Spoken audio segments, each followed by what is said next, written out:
भाई लोग मुसलमानों को उकसाना बंद करो यार। क्यों सोते हुए शेर लोग को जगा रहे तुम लोग को होश वोश है कि नहीं कुछ? हाँ, क्या यूपी समझ के रखे क्या बम्बई को? हाँ, बम्बई किसी के बाप की जागीर नहीं है। बम्बई खुले सांडों का इलाका है और खुले सांड बम्बई में ही घूम रहे हैं। काहे के लिए जबरदस्ती जो इंसान सोया हुआ है उसको जगाने की कोशिश कर रहे बेमतलब का? हाँ, क्या जरूरत थी तुम लोग को आने की नया नगर के अंदर? हाँ, तुम लोग का राम इधर नया नगर में है। हाँ, यहाँ मुसलमान लोग रहते हैं, यहाँ पर आकर के जय श्री राम के नारे लगा रहे तुम लोग। हमारा आपण मर्चेंडाइज स्टोर आप लोग अवश्य विजिट करें। यहाँ पर आपको बहुत सारी नए ऑप्शंस मिल रहे हैं। ये देखिए, ये हैं 4 कलर्स में मंदिर वहीं बनाया है, और इधर है 4 कलर्स में अयोध्या, काशी, मथुरा, और साथ में और भी हैं आपके पास टी शर्ट ऑप्शंस। इधर है आपका शिव तांडव और इधर है ओम। देश में कई स्थानों पर भगवान राम की शोभा यात्रा के ऊपर हमले हुए, दंगे करने का प्रयास किया गया है, और विशेषकर ऐसा देखा जा रहा है कि महाराष्ट्र में 2-3 स्थानों पर हो गए, और विशेषकर मीरा रोड में तो 2 दिन में 2 बार हो गए। यानी कि कुछ ऐसे तत्व हैं जो भगवा रंग लगाए, भगवा कोई भी झंडा लगा के कोई गाड़ी निकल रही है तो उसके ऊपर सीधे हमला करते हैं, कोई मोबाइल निकल रही है तो उसके ऊपर हमला करते हैं। और महाराष्ट्र सरकार क्या कर रही है हमारी समझ में नहीं आ रहा कि एक तरफ तो मुख्यमंत्री जी जो हैं वो पूरे गाजे बाजे के साथ ठाणे में ही ढोल बजा के और भगवान राम की प्राण प्रतिष्ठा का स्वागत कर रहे हैं, और दूसरी ओर मीरा रोड में दो दिन में 2 बार हमले हो जाते हैं, जबकि पहले दिन के हमले के बाद आपने 13 लोगों को अरेस्ट कर लिया, उसके बाद भी किसी भी प्रकार का कोई असर नहीं पड़ रहा। ये मुझे लग रहा है कि कुछ दाल में काला है। गुजरात में भी हो गया, लेकिन गुजरात में तो बताते हैं कि साहब की कार्रवाई इतनी तगड़ी हुई है कि पूरे गुजरात में उसकी दहशत है, और गुजरात में एक और स्थान पे छोटा मोटा कुछ हुआ, वहाँ भी कार्रवाई जो है वो तगड़ी हो गई। तो तगड़ी कार्रवाई होगी तो कुछ नहीं होगा। क्यों? उत्तर प्रदेश में तो भाई किसी चींटी ने पर नहीं माले, कहीं कुछ भी नहीं हुआ। और आप जानते हैं कि उत्तर प्रदेश तो दंगों की राजधानी रही है, आज से नहीं, स्वतंत्रता के बहुत पहले से। जितने भी बड़े बड़े दंगे हुए सब उत्तर प्रदेश में ही होते थे, क्योंकि उत्तर प्रदेश के जो महानुभाव लोग जो थे, जो शांति दूत थे, वो ही सबसे ज़्यादा पाकिस्तान परस्त हुआ करते थे। पाकिस्तान परस्त होने के पहले वो ही सबसे ज़्यादा बादशाह परस्त हुआ करते थे। तो बादशाह परस्त और पाकिस्तान परस्त ऐसा डेडली कॉम्बिनेशन था कि भाई दंगे तो बड़े ही आम बात थे वहाँ पर। और वहाँ पर एक चिड़िया भी इधर से उधर हिल नहीं रही है, वो भी परमिशन लेके जा रही है। बताते हैं कि साहब कि आज जब प्राण प्रतिष्ठा हो रही थी तो जो सिक्योरिटी के अरेंजमेंट्स थे उसको देखकर लोग ये सोच रहे थे कि भाई क्या वाकई चिड़ियों को भी परमिशन लेके इधर से उधर जाना पड़ रहा है, ऐसी स्थिति थी।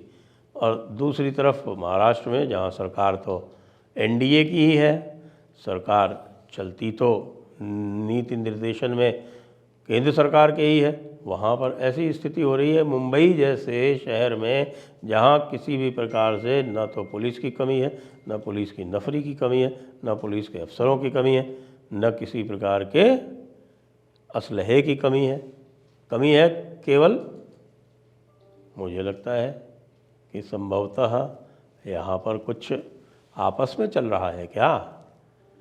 ऐसा तो नहीं कि साहब कि देवेंद्र फडणवीस जी जिनके पास की होम मिनिस्ट्री है उनको नीचा दिखाने के लिए कुछ किया जा रहा हो, लेकिन इसके भी थोड़ा सा तह में जाने की भी आवश्यकता है।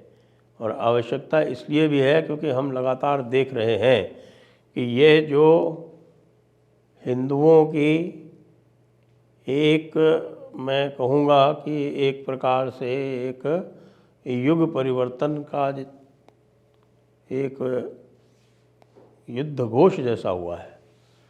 युद्ध घोष तो वैसे किया किसी ने नहीं, लेकिन जो सामने वाले हैं जिनको ये लगता था कि भाई ठीक है जब गए थे यहाँ से पाकिस्तान, तभी उन्होंने कहा था कि हंस के लिया है पाकिस्तान और लड़ के लेंगे हिंदुस्तान। तो जो लड़ के हिंदुस्तान लेने की जो तजवीज़ है और जो कि पूरी तरह से थियोलॉजी से आती है, वो थियोलॉजी जो क्या कहती है, और वो कहती है कि साहब कि जो कुछ भी है वो मुसलमानों का है। क्यों? क्योंकि सब कुछ खुदा का है, तो जो खुदा का है वो मुसलमानों का है, तुम्हारा कुछ भी नहीं है। तुम यानी कि काफिर, तुम जो है यहाँ पर केवल एनक्रोचर हो। आपने सुना नहीं ओवैसी को कहते हुए? ओवैसी कई बार कहता है कि जो भी पैदा होता है वो मुसलमान पैदा होता है और उसको जो है वो काफिर जो है वो उसको इस्लाम से हटा ले जाता है, इसलिए हमारा हक़ है कि हम उसको कन्वर्ट करें। ये तो कन्वर्शन का जस्टिफिकेशन है। इसी तरह से जो ज़मीन है, वो जो ज़मीन जो भी है वो अल्लाह की है, तो इसलिए हमारा हक़ है कि हम ज़मीन को अल्लाह के लिए वापस लें। कितने बढ़िया आर्ग्यूमेंट है। यानी हर तरह से सब कुछ उन्हीं का है। क्यों? क्योंकि साहब उन्होंने अपनी किताब में लिख लिया है, आपसे पूछ के थोड़ी लिखा है, अपने आप ही लिख लिया है।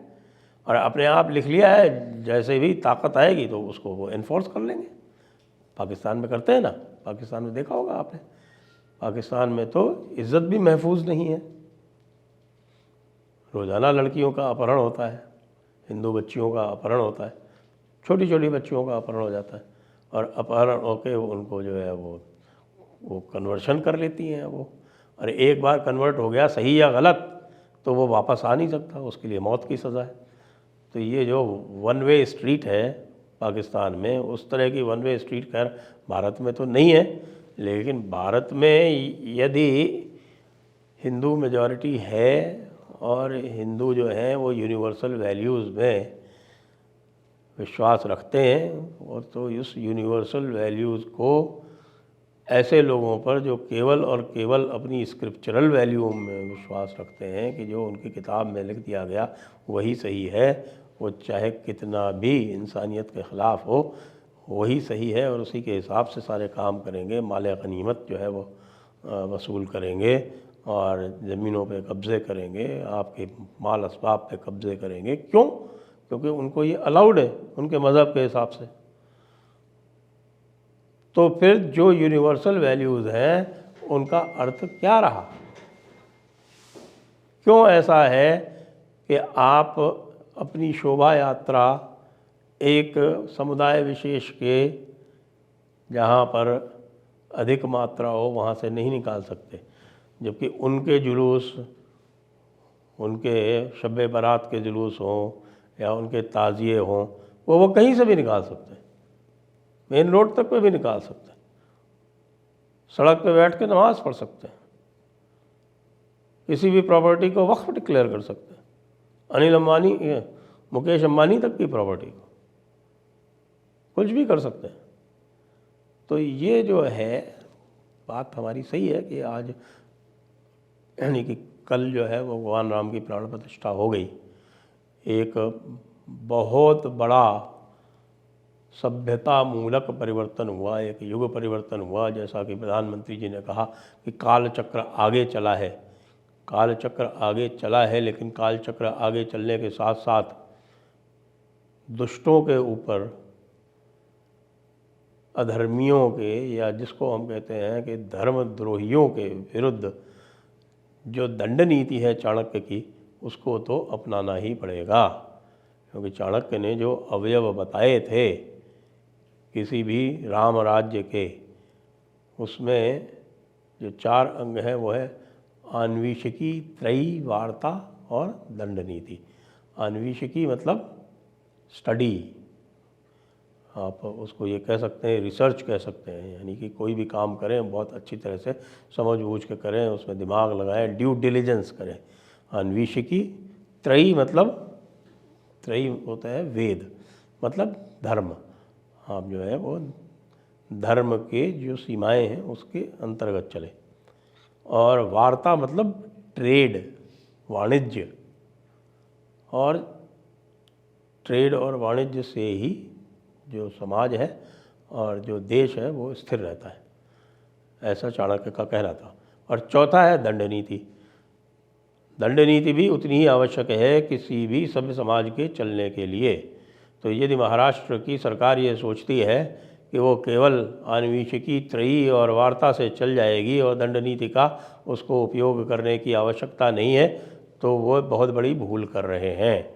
वैसे भी आप देख रहे हैं कि उत्तर प्रदेश या इतना आगे बढ़ गया है, इस समय जीडीपी में नंबर 2 पर आ गया है, कर्नाटका जैसों को पीछे छोड़ दिया है। तो उसके लिए पिछले 5-6 वर्ष का जो एक बहुत ही अनुशासित जो शासन है, जिसमें वह प्रदेश जो गुंडों का प्रदेश माना जाता था, जिसमें एक तरह से गुंडों का राज चलता था, उसमें यदि इतना अनुशासन लाया जा सकता है तो जो स्वाभाविक अनुशासित प्रदेश हैं महाराष्ट्र जैसे, उनमें क्यों नहीं किया जा सकता? उनमें क्यों एक वर्ग विशेष के प्रति ढिलाई बरती जा रही है? ये हमारा प्रश्न है, महाराष्ट्र सरकार से है, महाराष्ट्र के गृह मंत्री से है, और वो भी ऐसे समय पर जब पूरा हिंदू समाज उल्लास में डूबा हुआ है। केवल बेचारे बम्बई के एक क्षेत्र जो है वो मीरा रोड, उसमें ही समस्या आ रही है। इतनी पुलिस की नफरी नहीं है आपके पास जो आप वहाँ पर लगा सके। पुलिस ने इतना अनुसंधान नहीं कर रखा है कि वो पता कर सके कि कौन वहाँ पर ट्रबल मेकर्स हैं। उनको 107, 116 में भी अरेस्ट नहीं कर सकते। तो बड़ी विचित्र स्थिति है। गुजरात ने तो कर दिया, वहाँ तो अब कोई चू नहीं बोल रहा। उन्होंने तो महिलाओं के जिन्होंने महिलाओं को भी देखा गया था, चिन्हित किया गया था पत्थर फेंकते हुए, उनको भी पकड़ लिया, पकड़ के अंदर कर दिया। गंभीर समस्या है।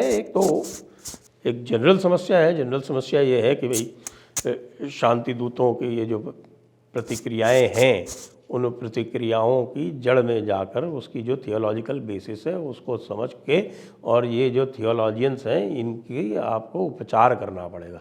उपचार, जी हाँ, मतलब कान के नीचे 2। क्यों?